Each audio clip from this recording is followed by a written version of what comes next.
Latinoamérica, a lo largo de su historia, ha sido el centro de cientos de avistamientos extraños. ¿Qué es lo que se ve en los cielos? Vimos algo plateado que se desplazaba en una forma horizontal. Y todo alumbraba como candela. Era una nube, pero como sólida, como si estuviera hecha de acrílico. En esos edificios empecé a ver que algo se movía.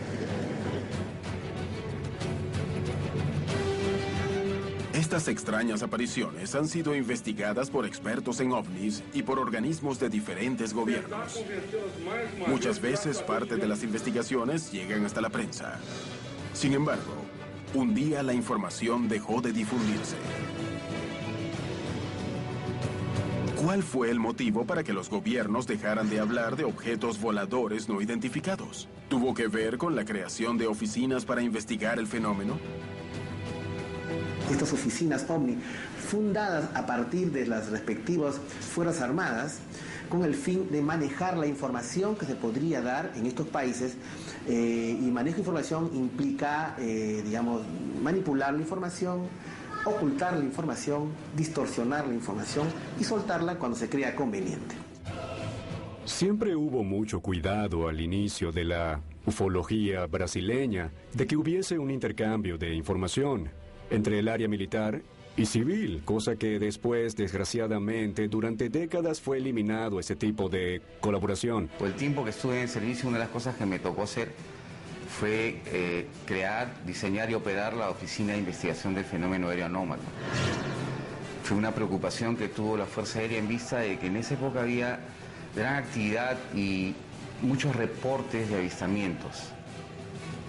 Cuando se forma la oficina OVNI, lo primero que hacen es convocar a las personas que habían estudiado el fenómeno OVNI, ¿no? Y uno de ellos era yo.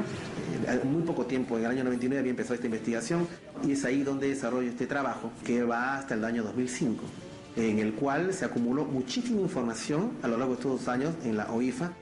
Estamos siendo en estos momentos testigos de un avistamiento de un objeto aeroanómalo que está totalmente inmóvil encima del Cerro Pilán. Hubo gran cantidad de afluencia de llamadas a diario y eran algunas interesantes, otras eran bizarras, pero sobre todo eran llamadas. Con una cabeza así, una cabeza cónica.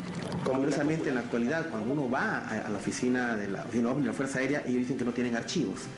Todo eso, el contexto un poco claroscuro, hizo que de una manera piense yo que en realidad la formación de esta oficina OVNI, más que esclarecer el tema, funcionan como tapaderas de la información sobre el fenómeno OVNI en el Perú.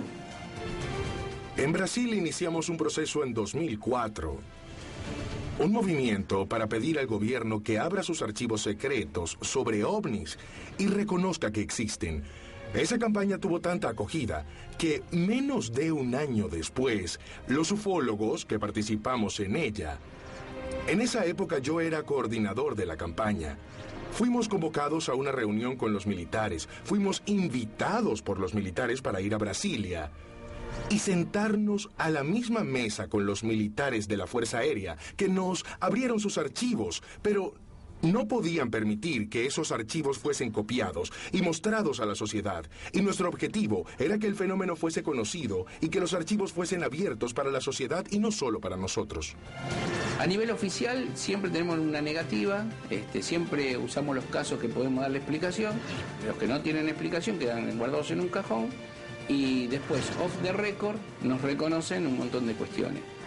Alfred Webre, exfuncionario del gobierno americano de Jimmy Carter, ha decidido contar su versión. Cuando fui futurista en el Instituto de Investigación de Stanford, propusimos un estudio de comunicación extraterrestre por el gobierno de Jimmy Carter. Este sería el primer estudio civil científico de comunicaciones extraterrestres en la historia de Estados Unidos. Desafortunadamente, el Departamento de Defensa intervino para detener el estudio. Y creemos que esa intervención ocurrió porque nuestro estudio habría descubierto programas secretos de contacto con humanos que el Departamento de Defensa de Estados Unidos tendría con varias civilizaciones inteligentes extraterrestres. La década de 1980 dio un gran giro en cuanto a los avistamientos ovnis. Sin embargo, algunos de ellos fueron reconocidos 20 años más tarde.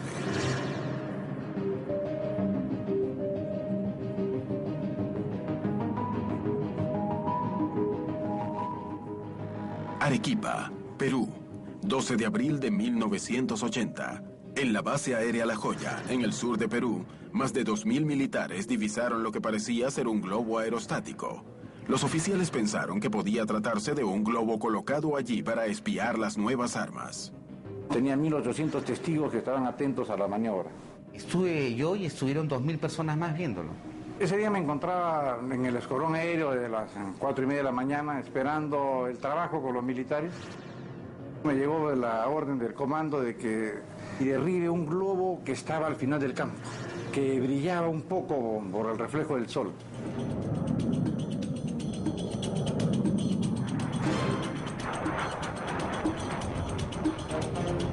Y lo primero que hizo fue apuntarlo y disparar lo que se llama en la terminología militar una pared de fuego.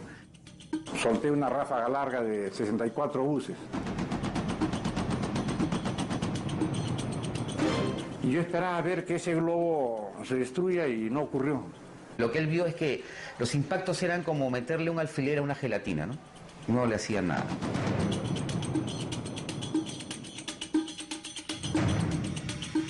Y de lo que estaba estático, inició un alejamiento ascendiendo y a velocidad. Como yo estaba con buena velocidad en el descenso, lo que hice fue conectar la postcombustión de mi avión y empezar a perseguirlo. De lo que inicialmente el objeto estaba a 600 metros de altura, llegó a 11.000 metros. Yo lo estaba persiguiendo a un promedio de 900 kilómetros por hora. Yo no podía alcanzarlo y él tampoco se alejaba más. El objeto hizo algo que viola las leyes de la física. Paró en seco. Esquivé, volví a tomar posición de puntería y cuando uno está por llegar a la distancia de disparo de los cañones, cerca a los 200 metros, el objeto que estaba detenido hizo un ascenso súbito, como de 1.000 metros. Y mi avión ya quedó, ya si vos a apuntarlo, me esquivó.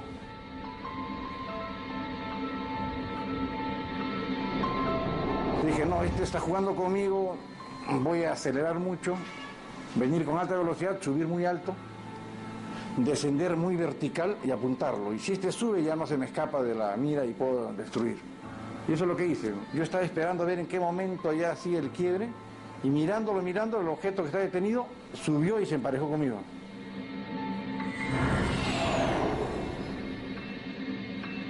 Se me encendió la luz de indicadora de bajo nivel de combustible, porque había estado todos esos minutos con la postcombustión conectada consumiendo gran régimen de combustible. Entonces ya no me mantuve a 900 metros para apuntar, sino me acerqué. Me acerqué a una distancia de 100 metros. Y ahí vino la sorpresa al observarlo detenidamente, de que efectivamente era como un globo aerostático, pero toda la parte de la cúpula era apavonada. Este es el dibujo que hizo Santa María después de mirar el objeto en detalle. Reporté a la torre, ¿no? A la torre de control, le digo, oye, me estoy regresando por combustible, que salga otro avión, que esto está interesante. ¿Qué pasa con el globo? Que no es un globo, le digo, es cualquier cosa menos un globo, ¿no? Entonces, ante eso consultaron, me dijeron, continúa tu regreso porque a la altura que lo has dejado no operamos nosotros y no va a salir otro avión. Santa María ya no salió y el objeto estuvo toda la mañana encima de la base aérea La Joya. Lo que muy pocos saben es que al día siguiente, en la noche, el objeto regresó. Se paseó como Pedro en su casa por todas las instalaciones de la base aérea La Joya y luego se fue. Luego del evento, la Fuerza Aérea les pidió a todos los testigos que guardaran absoluto silencio sobre el episodio. Dijeron, el objeto no iba a acercarse a la base, se logró rehuirlo, esto no pasó nada, no se violó ninguna inteligencia, entonces nos quedamos en silencio. Existe, de acuerdo al testimonio de Santa María, una orden expresa de callar este hecho y que luego se liberó a propósito de que se fundó la Oficina OVNI de la Fuerza Aérea, la OIFA. Entonces, en primer lugar, lo que hay que evidenciar es de que hay una política de silenciamiento. Ya el 2002 que me pidieron de que empiece a hablar para contribuir a la difusión del fenómeno OVNI, y ya comencé a hablar libremente, normal. Cuando tu nivel académico es más comprometido, es menos la posibilidad de que tú vayas a reportar. Que hemos recibido reportes completos de oficiales que quizá antes de la creación de la oficina hubieran tenido miedo de hablar. Para quienes trabajan en los cielos, el fenómeno ovni puede ser una amenaza. Los controladores aéreos y los pilotos tienen una preocupación constante.